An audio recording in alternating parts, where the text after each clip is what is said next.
Now I'm looking at LeBron's supporting cast, and it sounds like he's handpicking this supporting cast. But what do you make of the moves that you bring in Rondo, you bring in McGee, you bring in Lance Stevenson? What's this mean? Oh, it's so goofy. It really is. And I love the narrative that's being pushed out there that some people actually are believing that, we're getting away from what Miami did and what Cleveland did. We're not going to surround LeBron James with shooters. We're going to surround him with competitors and with playmakers. Putting aside Rondo, LeBron loves playing with high IQ players. Is that how you describe JaVale McGee? Is that how you describe Lance Stevenson? He's going to wind up playing through the post this year, and he's going to be immediately double-teamed by 2 or 3 guys because coaches know that he's going to throw the ball out to a 30% three-point shooter in Rondo, a 30% three-point shooter in Lance Stevenson. Lonzo Ball, whose shot we know is suspect. The guys around him, Dan, just make no sense. And that doesn't even take into account the brewing, war that could take place between Rondo and Lonzo and LeVar, who you have to throw in this mix as well. The Lakers are doing a hell of a job selling this narrative that type of team that will take LeBron into through the final stage of his career. But I think it's total nonsense. I think this is the type of team that spontaneously combusts right around midseason. Whoa. Wow.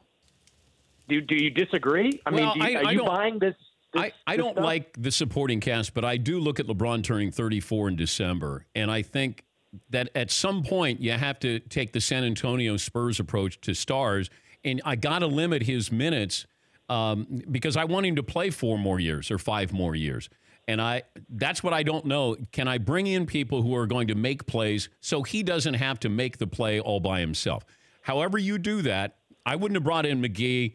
Rondo, I'm okay if he can help Lonzo Ball a little bit. Stevenson, okay. You brought in a LeBron defender, and now he's on your team, and he's going to be your, Draymond Green, I guess. So I like the fact that they kept the younger kids there. But LeBron is on record, I guess, that Magic, consulted him about bringing these guys in. So LeBron is bringing in these 3 guys that we're talking about that you think could be a combustible unit. They're a very combustible unit. One thing about this team is, and this I believe, this is something they like.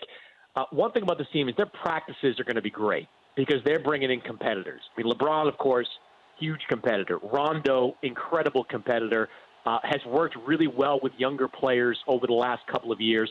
Lance Stevenson, for all his other flaws, an incredibly competitive guy. So after a year last year, where they were kind of the romper room out there with rap battles and really no level of intensity in that locker room, it's going to be a different vibe there. But the one thing that was problematic for this team last year, Dan, that I see being problematic again, is that not a lot of guys have equity in this team. Not a lot of guys in that locker room are looking around saying, I'm going to be a Laker for multiple years. I'm invested in the long-term health of this group. This group about the next contract. And we know no matter what they're saying about Rondo and Lance and McGee right now, it's highly likely that none of these guys are on this team next year when they go big game hunting for one of those big stars. So I worry about, if a guy like Rondo's not getting his minutes, what does he say? If Lance Stevens not getting his minutes, what does he say?